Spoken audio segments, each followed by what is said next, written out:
예레미야 7장 16절로 20절 이 말씀은 예레미야 7장부터 10장까지 바로 하나님의 그 성전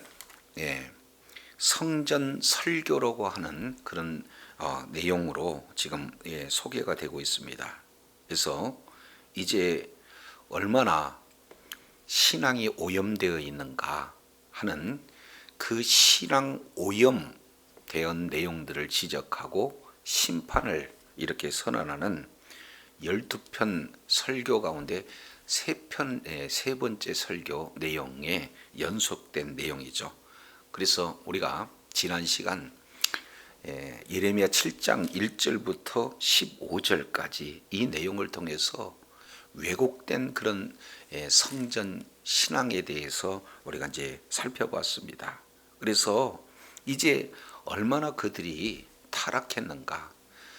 자, 7장 지금 3절 하반절에 이렇게 얘기해요. 만군의 여호와 이스라엘 하나님이 이같이 말씀하시되 너의 길과 행위를 바르게 하라. 그리하면 내가 너희로 이곳에 거하게 하리라. 그러니까 결국 미신 같은 왜곡된 성전 신앙보다도 더 중요한 것은 이제 말만 그런 게 아니라 말씀에 따른 그런 삶을 우리 주님께서 지금 강조하고 있어요. 그래서 말씀의 길을 걷고 말씀에 따른 그런 행위의 열매를 맺는 것이 우리 하나님이 기뻐하시지, 말로는 이제 성전이 있습니다, 성전이 있습니다, 성전이 있습니다 이렇게 얘기하는 거 옳지 않다는 거예요. 그래서 7장 15절 너희가 만일 길과 행위를 참으로 바르게 하며 하고 쭉 설명하면서 다시 한번 7절 내가 너희를 이곳에 거하게 하겠다 이렇게 말씀하고 있어요. 그래서 시작도 끝도 하나님께서 예루살렘에 거하게 하는 내용은 말로만 성전이 있다라고 이렇게 고백하는 것이 아니라 그 고백에 따른 실천된 모습, 하나님의 말씀을 이제 믿고 말씀의 길을 걸으며 말씀에 합당한 행실을 이렇게 얻으라 이 말씀을 하고 있어요. 그럼에도 불구하고 자 7장 4절 우리 이미 살펴본 내용이죠. 이것이 여호와의 뭐다? 성전이다. 이것이 여호와의 성전이다. 이것이 여호와의 성전이다 하는 거짓말을 믿지 마라 이렇게 얘기하고 있어요.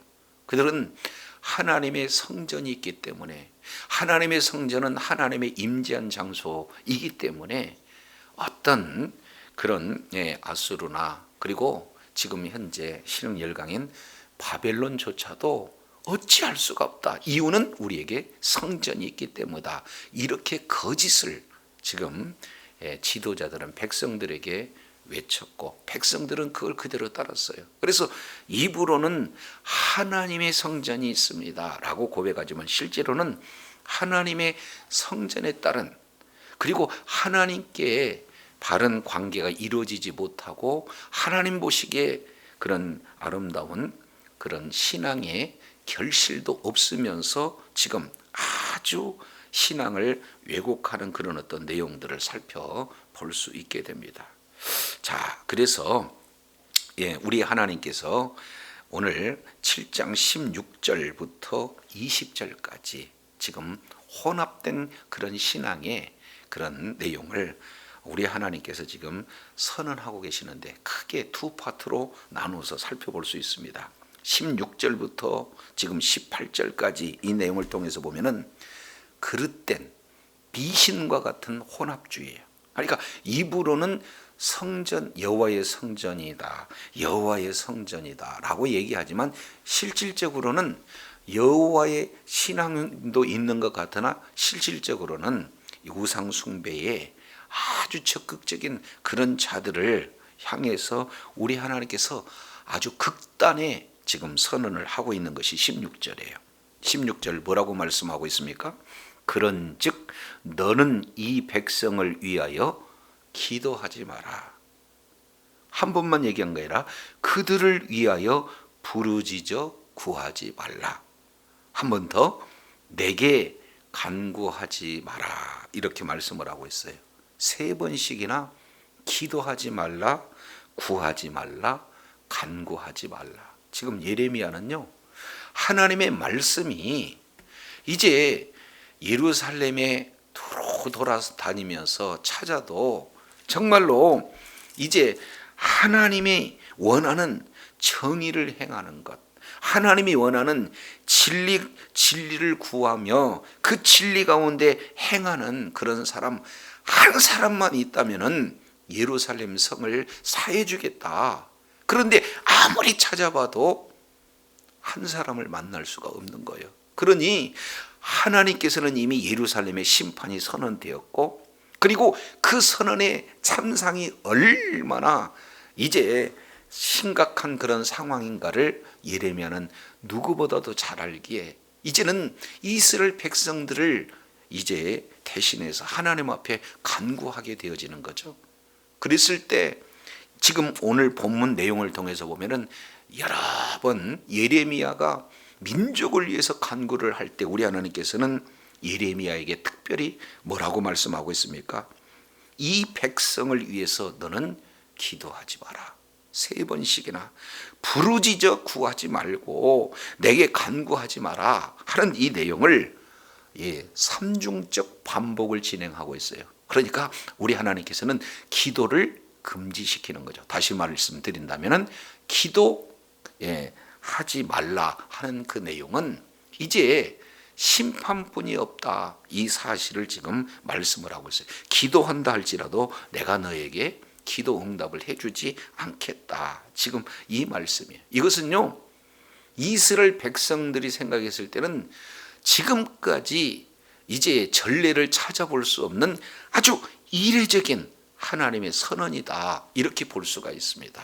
자, 왜 그 내용을 이렇게 말씀을 하고 있냐면은, 자, 어떤 지금 내용이냐면은 우리가 잘 알겠지만, 자, 소돔과 고모라는요 얼마나 하나님의 말씀에 벗어났습니까? 그래서 우리 하나님께서 소돔과 고모라의 그 절규를 우리 하나님이 들으셨다. 그리고 그들을 멸하기에 앞서 그 정황을 이렇게 보시기에 찾아오시는 그런 내용이 창세기 19장 기록되고 있지 않습니까?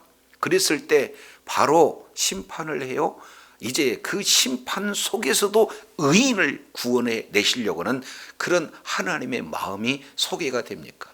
바로 아브라함이요, 이 소돔과 고모라에 의인이 있으면은 이렇게 심판할 수 있겠습니까? 하고 기도를 계속 하잖아요.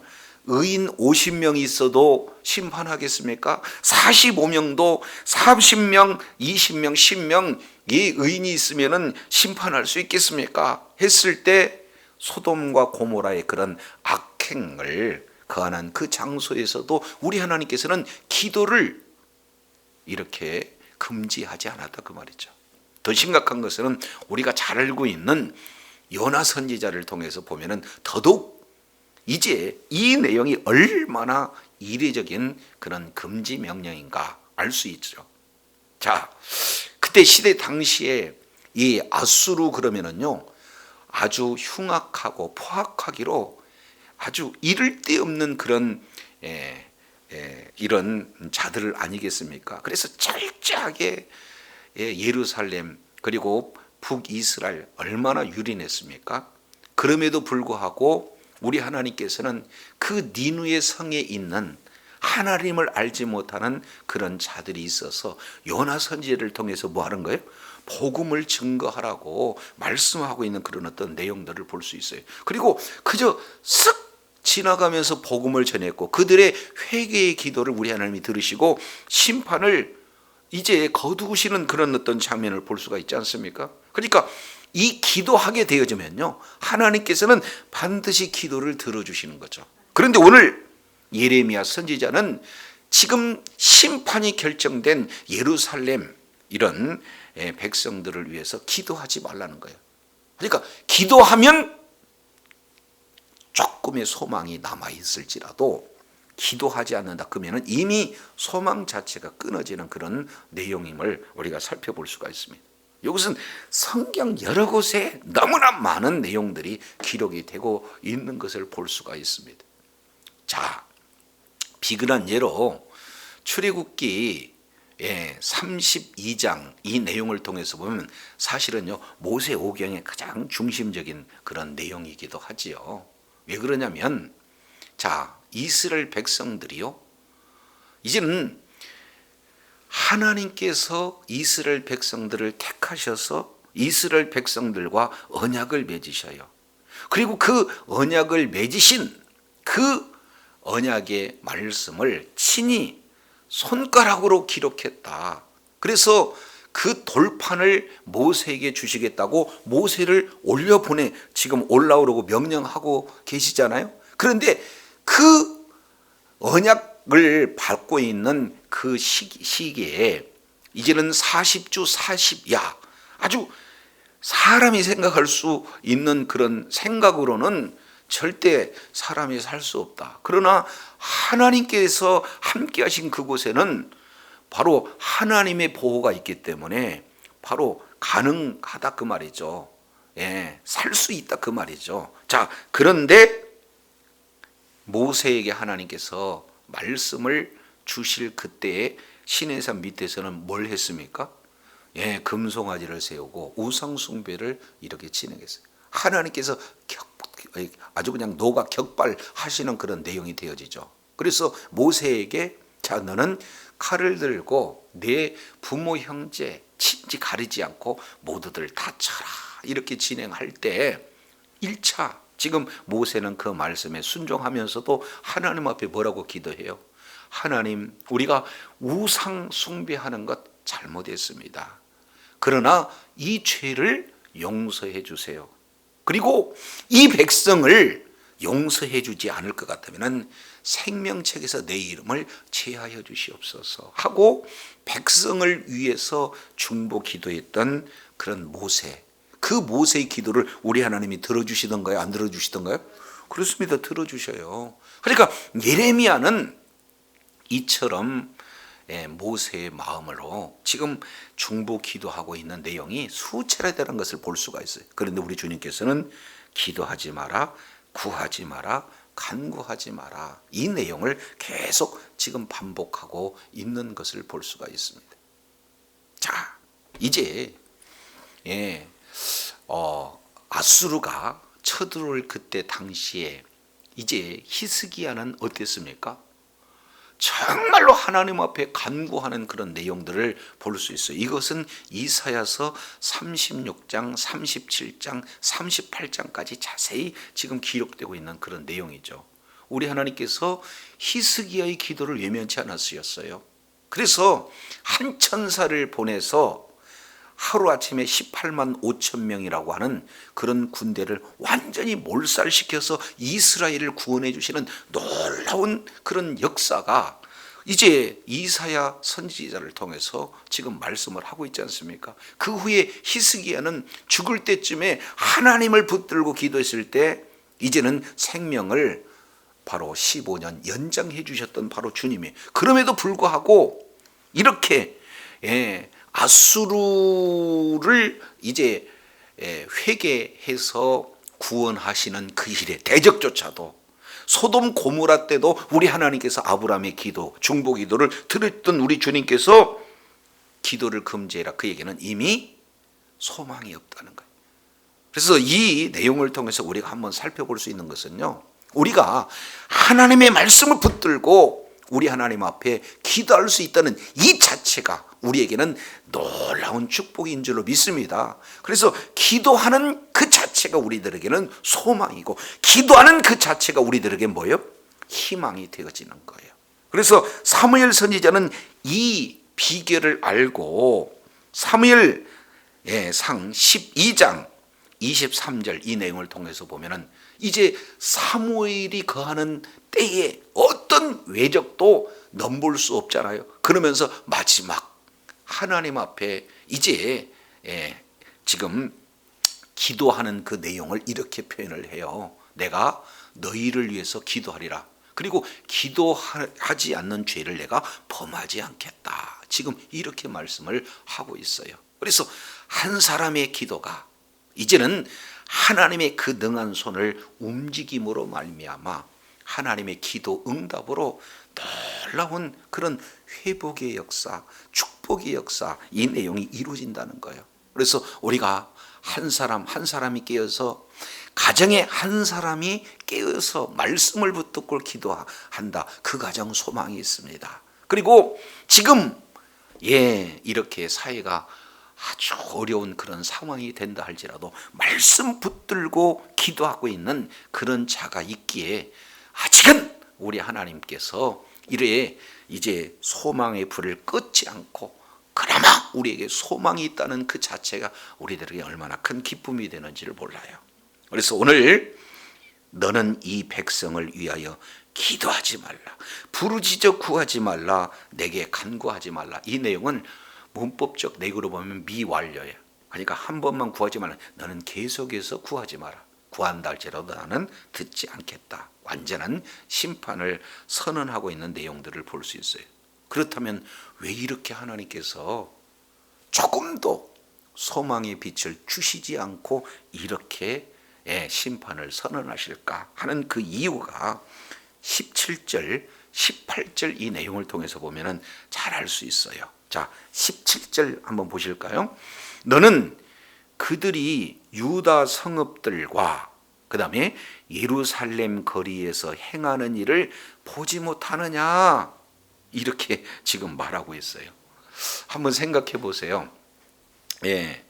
유다 성읍들 그리고 예루살렘의 거리들. 근데 여기서 성읍들이라고 하는 이 내용은 아예 사람들이 온전히 정착해서 사는 장소를 성읍들 이렇게 표현하고 있습니다. 복수죠. 여러 성읍을 얘기하고 있습니다. 두 번째, 예루살렘의 거리. 근데 이게 원문 내용으로 보면은 큰 길들이라고, 이것도 역시 복수예요. 그러니까 넓은 길, 거기에서 행하는 일들을 지금 보지 않느냐. 예레미야가 그토록 간절히 기도하는데도 기도를 지금 우리 하나님께서 금지시키는 것은 네가 보고 있지 않느냐. 그들의 행하는 일을 어디서? 성읍들과 큰 길들에서 행하는 일들. 그러면 그 일들이 어떤 일일까요? 자, 18절 이렇게 표현하고 있습니다. 자식들은 나무를 줍고, 그 다음에 아버지들은 불을 피우고, 그리고 부녀들은 가루를 반죽하여, 그래서 뭐 하겠다는 겁니까? 하늘의 여왕을 위하여 과자를 만들며, 그리고 그들이 또 다른 신에게 전제를 부음으로 나의 노를 일으켰느니라. 지금 이 말씀을 하고 있어요. 그러면은 지금 예레미야, 네가 지금 저들의 행하는 일을 눈으로 똑똑히 보고 있지 않느냐. 그 보고 있지 않느냐의 핵심 내용이 뭡니까? 하늘의 여왕을 위하여서 제사를 드리는 것. 지금 이 내용을 보지 않느냐. 지금 이렇게 말씀을 하고 있어요. 이게 얼마나 심각한 내용인가 봤더니, 이제 예루살렘이라고 하는 그 성읍은 하나님께서 약속하시고, 그리고 약속을 신실하게 이루시는 하나님이 바로 거하시는 땅 아니겠습니까? 그리고 그 예루살렘에는 뭐가 있어요? 하나님이 임재하시는 성전이 있어요. 그런데 예루살렘의 큰 거리에 지금 하늘 여왕을 섬긴다는 거예요. 그리고 이제 모든 성읍들이 이 하늘의 여왕을 지금 섬긴다는 거예요. 여기서 하늘의 여왕이라고 하는 내용은요, 이방신들을 얘기해요. 그때 당시 아수르나 바벨론에서 지금 이제 이렇게 이방신들이 섬겨진 문화가 그 중심으로 이루어지는 그런 내용이거든요.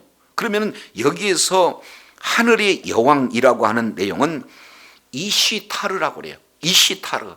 그러니까 한마디로 본다면 별신들 이렇게 표현하면 되겠죠. 그러니까 길흉화복을 정해준다라는 그런 신들의, 그러니까 하늘의 별들을 보고 지금 우리에게는 여호와의 성전이 있습니다. 우리에게는 여호와의 성전이 있습니다. 이렇게 입으로는 고백하지만 실질적으로는 성전이 있는 그곳에서, 성전이 있는 그런 성읍에서 이 내용을 대낮에 지금 공개적으로 우상을 숭배하고 있다는 거예요. 자, 그 이전까지는 어쨌나요? 대부분요, 높은 산 내지는 작은 산, 그리고 푸른 나무 아래 골짜기, 그리고 바위 틈, 이런 내용에서 사람이 없는 은밀한 곳에서 우상 숭배를 했던 그들 아니겠습니까? 그런데 이번에는 아예 대담하게 어떻게 되는 거예요?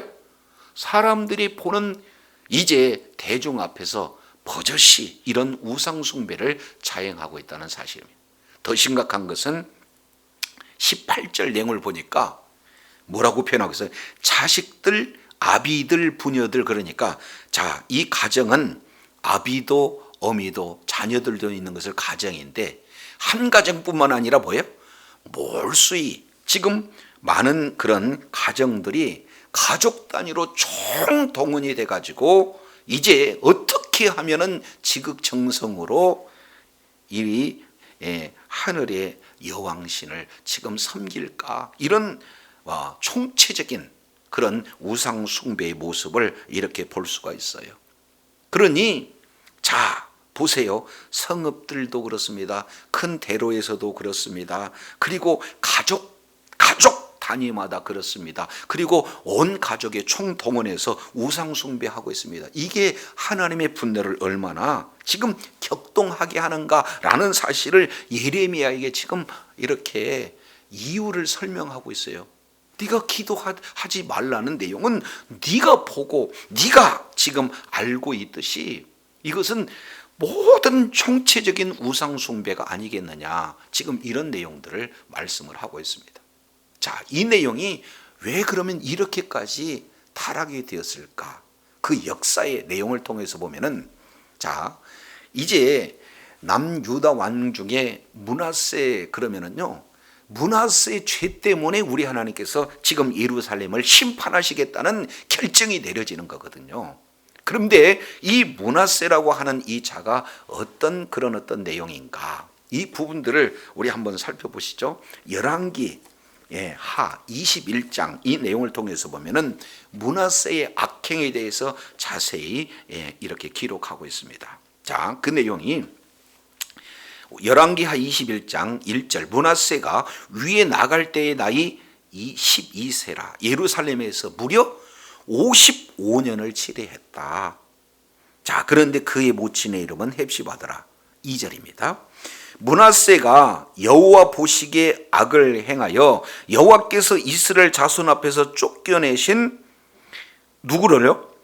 이방 사람의 가증한 일을 본받아. 그러니까 이제는 여호와의 신앙을 가졌던 자에게 아예 이방 사람들의 가증한 일을 본받게 했던 주역이 누구냐? 므낫세였다. 지금 이렇게 말씀을 하고 있습니다. 자, 그런데요, 3절 보시죠. 그 부친 히스기야는요, 선왕 중에 한 사람입니다. 그래서 그 히스기야가 아수르가 쳐들어왔을 때 하나님 앞에 기도해서 이제 그 하루에 18만 5천 명, 이 자들을 완전히 하나님의 기도 응답으로 이긴 그런 어떤 믿음의 그 왕 아니겠습니까? 그래서 그 부친 히스기야가, 자, 여기에서 헐어버린 신당을 아들 므낫세는 다시 세웠고, 이스라엘 왕 아합, 북이스라엘의 가장 악한 왕이라고 하는 그 아합의 행위를 그대로 따라가서 바알을 위해서 단을 쌓습니다. 아세라를 위해서 목상을 만듭니다. 그리고 그 다음에 뭐라 그래요?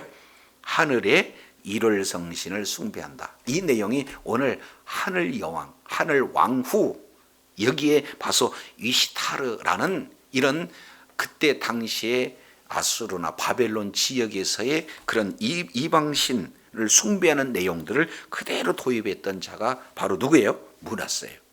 자, 그런데요, 그 이후에 이 므낫세로 말미암아 우리 하나님께서 심판을 명령하시는데, 그 이후에 므낫세가 죽고 아몬이 통치합니다. 그리고 선한 왕 요시야가 지금 일어나게 되어지는 거죠. 열왕기하 22장 내용을 보면은 요시야가 위에 나갈 때 18세라 그러면서 자 2절 내용을 보면은 여호와 보시기에 정직히 행했다. 그의 조상 다윗의 모든 길로 행했다. 좌우라 우러라 치우치지 않았다. 그래서 요시야의 그런 어떤 뭡니까? 종교 개혁이 이루어지게 되어지는 거죠. 자, 그래서 모든 것들을 다 이제 이렇게 우상을 다 진행하는데 이것은 왕은 하지만 백성들은 따라오지 못한 그런 모습들을 살펴볼 수 있게 되어집니다. 그러면은 여기에서 열왕기하 23장 잠깐 보실까요? 열왕기하 23장 자 13절 요시야 때예요. 너희는 가서 나와 백성과 온 유다를 위하여 이 발견한 책의 말씀에 대하여 여호와께 물으라. 우리 열조가 이 책의 말씀을 듣지 아니하며 이 책에 우리를 위하여 기록된 모든 것을 준행하시지 않으므로 여호와께서 우리에게 벌하신 뭐가 크다? 진노가 크다. 이렇게 말씀하고 있어요. 그러니까 말씀에서 벗어나니까 이제는 하나님을 배반하게 되고 뿐만 아니라 우상을 숭배하는 그런 내용, 그 결과 진노가 임한다라는 사실을 지금 므낫세 이후에 아몬 그리고 요시야 때 이렇게 해서 대대적인 바로 이런 뭡니까? 언약 갱신이 이루어지고 종교 개혁이 이루어지는 그런 어떤 내용들을 살펴볼 수 있게 되어집니다. 자, 이제 여기까지 이렇게 기억하시고 이제 한 군데 보겠습니다. 어디를 보시냐면은 예레미야 44장 보겠습니다. 예레미야 44장. 그때 1월 성신이 어떻게 진행했는가? 자, 므낫세 때에 도입이 됐습니다. 면면이 내려왔고 요시야 왕에서 신앙이 개혁이 됐습니다. 그러나 백성들에게는 바꿔지지 않았습니다. 그래서 예레미야 시대 때 이 내용이 어떻게 진행이 되는가? 예레미야 44장 내용을 보면은 예레미야 44장 17절 볼까요?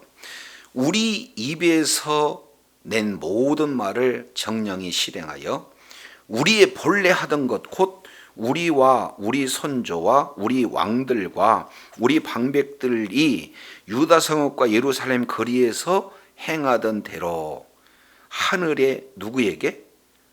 여신 하늘의 황후에게 분향하고 그 앞에 전제를 드리리라.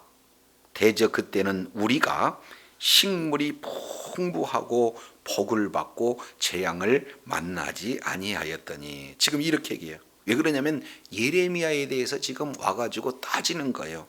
자 15절 배경을 조금 더 보죠. 때에 자기 아내들이 다른 신들에게 분향하는 줄을 아는 그런 모든 남자가 그러니까 먼저는 아내들이 하나님을 섬기지 않고 다른 신들을 섬겼어요. 그러니까 처음에는 모르다가 나중에는 알았다. 그랬는데 자, 그 남자들뿐만 아니라 곁에 있던 모든 여인들 곧 애굽 땅 바드로스에서 가는 모든 백성 큰 무리가 예레미야에게 대답하되 내가 여호와의 이름으로 우리에게 하는 말을 우리가 듣지 아니하고 이렇게 표현하고 있어요. 그러면서 하늘의 여신에게 분향했고 하늘의 여신 앞에 전제를 드렸을 때 세 가지 우리에게 식물이 풍부했다. 우리가 복을 받았다. 우리가 재앙을 만나지 않았다. 근데 자 18절 우리가 하늘의 여신에게 분향하고 그 앞에 전제 드리는 것을 폐한 후 이제 종교개혁 이후에 모든 것이 핍절하고 칼과 기근과 멸망을 당하였다. 그러니 여인들이 이렇게 얘기해요. 우리가 하늘의 여신에게 분향하고 그 앞에 전제 드릴 때 어찌 우리 남편 뭐가 없이는 허락이 없이 그에게 경배하는 과자를 만들어 놓고 전제를 드렸겠느냐. 지금 이렇게 얘기하고 있는 거예요. 그러니까 우상숭배의 출발점은 아내들. 근데 그것을 남편들이 허락을 했고 이제는 오늘 본문 내용을 통해서 보니까 어떻게 되는 겁니까? 가정 전체가 총체적으로 아내는 준비하고 오히려 남자들은 허락 수준을 넘어서 오히려 적극적으로 나무를 주워다가 이렇게 우상 숭배하는데 돕는 자가 되고, 자연의 자녀들에게 말씀이 전수되기보다는 우상 숭배 문화 속에 자녀들을 지금 악한 길로 행하게 만드는 가정의 총체적인 이런 우상 숭배 문화가 지금 진행이 됐다는 거예요. 이게 하나님 보시기에 얼마나 악을 행했느냐. 그래서 19절, 나 여호와가 말하노라 그들이 나를 경노하게 함이니 어찌 자기 얼굴의 수욕을 자취함이 아니냐. 그래서 20절 결론적으로 얘기를 해요. 나 주 여호와가 내가 이같이 말하노라 보라, 나의 진노 나의 분노를 이곳에다 뭐 해버리겠다는 거예요? 부어버리겠다. 그러면 사람도 짐승도 그리고 들에 있는 나무도 땅의 소산도 다 부어지기 때문에 결과는 불같이 살라지고 꺼지지 아니하리라. 결국 이제 이 내용이 실제 성취되어지는 내용은요, 자 예레미야 44장 17절 18절 이 내용을 통해서 이 내용이 실제 이루어지는 것을 이렇게 살펴볼 수가 있습니다. 자, 그러면은 이제는 가정에 큰 위기가 찾아온 거죠.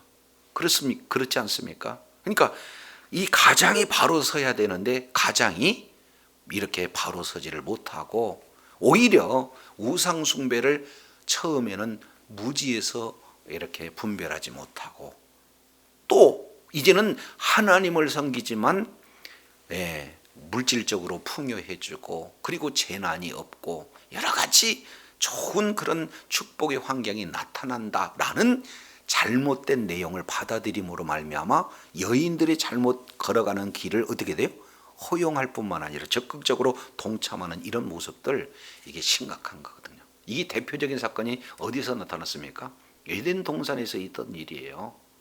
아니, 하와가 하나님의 말씀을 순종하는 것이 아니라 뱀의 말을 듣고 순종해 버리잖아요. 그래서 선악과를 따먹는데 성경은 아담이 그 옆에 있다 이렇게 얘기했습니다. 그러니까 암묵적 승인하에 아담이 이렇게 암묵적 승인함으로 하와가 범죄한 거 아니겠습니까? 그래서 온 인류의 죄가 이 땅 가운데 가득 차게 된 그런 첫 번째 역사가 지금 하나님의 말씀이 아닌 이런 우상, 바로 사탄의 말을 따름으로 나타나는 그 내용이 똑같아요. 오늘날 역시 마찬가지입니다.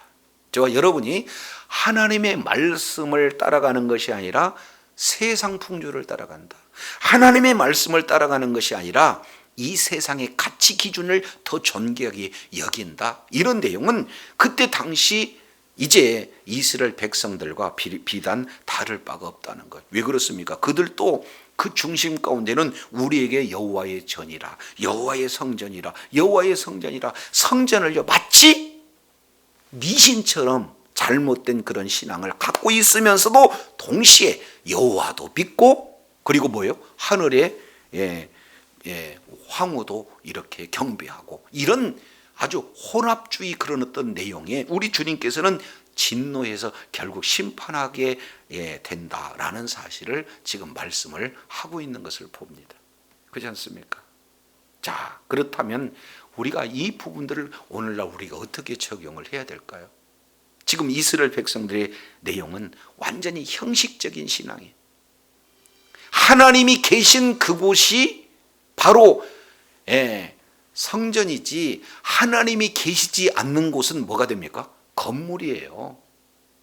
그래서 지금 이제 이 하나님이 계시지 않고 하나님의 성전만을 지금 이렇게 미신처럼 추구하고 있기 때문에 이제 예레미야 지금 내용을 통해서 우리가 이제 살펴보게 되어지면은 어떻게 됩니까? 여호와의 영광이 떠나는 그런 어떤 부분들을 우리가 살펴볼 수가 있어요. 그렇지 않습니까? 그래서 결국에는 하나님이 임재하고 계시지 않으니까 어떻게 돼요?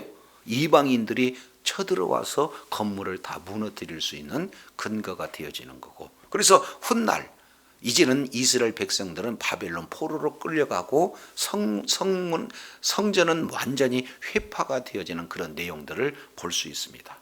그래서 하나님의 놀라운 은혜로 어떻게 됩니까? 이제 와서 이제 1차, 2차, 3차 이렇게 포로 해방 이후에 성전이 지어질 때 그 성전을 스룹바벨 성전 그러죠. 그런데 여전히 성전이 세웠지만 성전 안에 하나님이 계시지 않으면 또 어떻게 되는 거예요? 무너져요. 그것이 이제는 AD 70년 로마군에 의해서 어떻게 해요?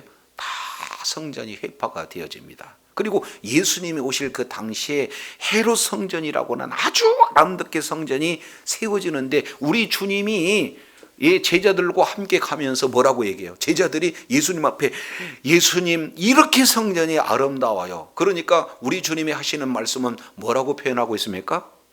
돌들 위에 돌 하나도 남기지 않고 다 무너지리라. 지금 이 내용을 말씀을 하고 있습니다. 그러면서 마태복음 21장에는 더 심각하죠. 아예 성전 주인이 되시는 예수님이 찾아오셨는데, 성전보다 크신 예수님이 찾아오셨는데 성전에서 하나님을 경배하고 하나님 앞에 예배하기보다는 어떻게 해요? 돈 바꾸는 일, 비둘기 파는 일, 그런 내용 때문에 우리 하나님께 성전을 다 청소하는 성전 정화 사건이 나타나게 되어지고, 요한복음 2장 이 내용을 통해서 보면은 이제는 이 예루살렘 성을 사흘 뭡니까? 무너뜨리라. 그러면 내가 사흘 만에 일으키리라 하시면서 진짜 참 성전이 뭔지를 말씀하고 있죠. 그 성전이 뭐가 되는 겁니까? 예수님이 바로 성전이다, 이렇게 말씀을 하고 있어요. 자, 그래서 이 내용은요, 요한복음 4장 내용을 보면 수가성 여인과 예수님과의 이 지금 배경을 두고 잘 설명하고 계시는 것을 볼 수가 있어요. 자, 이제는 특별히 예수님께서 수가성 여인을 직접 찾아가서 만나주시는 장면이 소개되고 있습니다. 그래서 이제 이 수가성 여인이 예수님을 대하면서 점점 예수님이 메시아다, 예수님이 그리스도라는 사실을 깨닫게 되어지고, 첫 질문이 뭡니까? 지금 우리는 사마리아에서 예배를 드린다고 하는데 당신 유대인들은 예루살렘에서 예배를 드린다고 하는데 어떤 것이 맞습니까? 라고 했을 때 우리 주님이 뭐라고 얘기해요? 이것도 말고 저것도 말고. 그러니까 장소 문제가 아니라는 거예요. 우리 주님이 이 시대에 원하는 예배자는 영과 진리로 예배하는 자를 찾는다, 주님께서 지금 말씀을 하고 있습니다. 더 심각한 것은 사도 바울이 고린도전서 3장 16절 내용을 보면은 하나님의 성령이 너희 안에 거하신지 너희가 알지 못하느냐. 너희가 누구라는 거예요? 성전이라는 거예요. 그렇기 때문에 오늘날도 마찬가지로 이제는 예배당을, 하나님께 예배드리는 이 장소를 구약처럼 어떻게 되는 거예요? 성전화시켜서 이곳에서 하는 이런 그런 어떤 잘못된, 왜곡된 그런 어떤 신앙을 통해서 지금 하나님의 말씀보다도, 하나님의 말씀을 그대로 믿고 하나님의 말씀에 기록하는 것보다도 오히려 외적인 그런 건물에만 치우치는 잘못된 신앙을 가진 사람들이 오늘날도 얼마나 많이 있는지 몰라요. 그렇지 않습니까? 그래서 오늘 우리 주님께서는 정말로 이런 형식적인 것, 외식적인 것, 그 종교적인 그런 어떤 틀에 안주해서 진짜 본질인 하나님의 말씀을 외면하고 하나님의 말씀을 따라 그 말씀대로 걷고 하나님의 말씀에 합당한 열매를 맺는 것보다도 오히려 종교 행위에 급급해야 하는 이 이스라엘 백성들에서 지금 진노하고 있는 그런 모습들을 볼 수가 있어요. 오늘날도요, 이 하늘의 영과 같은 굉장한 만문신이 이 세상에서 지배하고 있잖아요. 우리 하나님의 오직했으면은 돈, 재물과 하나님을 겸하여 섬길 수가 없다. 그만큼 이 재물을 뭘로 우리 하나님이 인정하시는 거예요? 만문신으로 연결한 거예요. 그러니까 이제 저와 여러분 입술로 고백으로 여호와 하나님이 우리 아버지가 되셨다, 예수 그리스도의 보혈로 우리가 마귀에게 노예가 되었었는데 그 보혈의 은혜로 우리가 하나님을 아버지로 부를 수 있다, 이런 놀라운 은혜를 입술로 고백하면서도 실제는 하나님의 말씀보다도 어떻게 돼요? 더 이 만몬신을 의지하고 있는 그런 어떤 내용이고, 이것이 공공연하게 이제는 예루살렘에서 그리고 또 큰 거리에서 가족적으로 전체가 다 각 가정마다 총체적으로 이런 어떤 일들을 진행한다. 이것은 겉으로 보기에는 대단한 신앙 같지만 하나님이 미워하시는 그런 신앙의 모습이다라는 사실을 우리가 살펴보게 됩니다. 그래서 오늘 본문을 통해서 크게 두 가지. 첫 번째, 기도하는 그 자리가 하나님 앞에 하나님께서 우리에게 베풀어 주신 큰 소망이요 비전이다. 그러니 있는 그곳에서 늘 이제는 사무엘 선지자처럼 내가 기도하지 않는 죄를 범하지 않겠다 하면서 늘 말씀을 붙들고 기도하는 저와 여러분이 되어야 될 줄로 믿습니다. 동시에요, 이런 외식적인 신앙 우리 하나님께서 기뻐하시지 않는다는 거죠. 같이 하나님의 말씀 붙들고 그 말씀이 기준이 돼서 말씀의 길을 걸으면서 말씀에 합당한 열매를 풍성히 맺음으로 하나님 앞에 영광 돌리는 복된 자리에 있을 때 우리 하나님께서는 하나님의 놀라운 약속대로 풍성한 은혜를 베풀어 주실 줄로 믿습니다. 그래서 주님 오시는 그날까지 말씀에 합당한 삶을 살면서 날마다 우리 하나님 앞에 기도함으로 하나님과 우리의 관계가 이제 언약으로 신실하게 이루어져서 약속이 삶 속에 적용이 되어지고 하나님의 일하심을 날마다 경험하며 있는 그곳이 천국이 되어지고 하나님 앞에 존귀하게 받는 주의 사랑하는 자녀들이 다 되시기를 예수 이름으로 축원합니다. 기도하겠습니다. 하나님 아버지, 오늘 예레미야 선지자에게 우리 하나님께서는 아주 이례적으로 극단적으로 기도하지 마라, 삼중적으로 말씀을 하고 있습니다. 심지어는 이스라엘의 원수 아수르조차도 기도와서 응답을 받아주셨던 주님, 소돔과 고모라가 멸망하는 그런 때에도 아브라함의 기도를 받아주셨던 주님, 완전히 이스라엘 백성들이 우상 숭배로 진행을 했을 때 멸하시겠다는 그 상황 속에서도 모세의 기도를 받아줬던 주님이신데 오늘 예레미야에게는 이제는 완전히 그들에게 이제는 심판을 선언하시는 내용이 기도 금지라는 엄청난 메시지를 말씀하고 있습니다.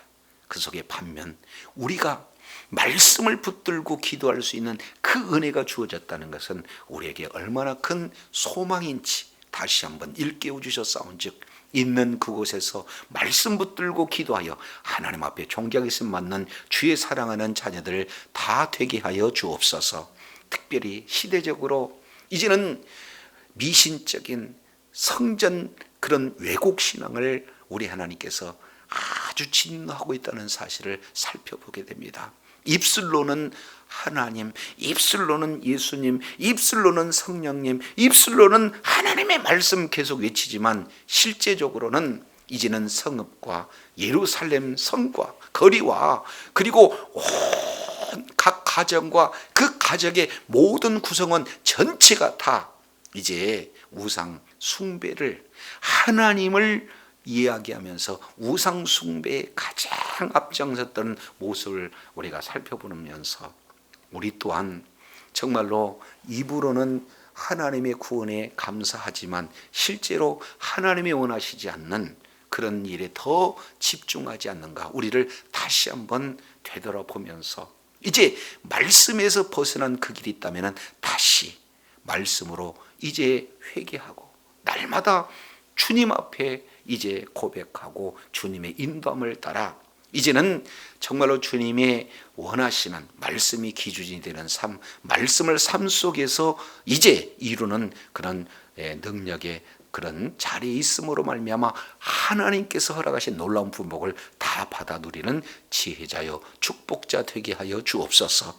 우리의 힘으로 우리의 능력으로 할 수 없사오니 성령 충만함을 허락하여 주셔서 성령님의 인도함을 따라 날마다 주님 앞에 존귀하게 쓰임받고 주님께 영광 돌리는 주의 사랑하는 자녀들 다 되게 하여 주시옵소서. 우리 구주 예수님 이름으로 기도드립니다. 아멘.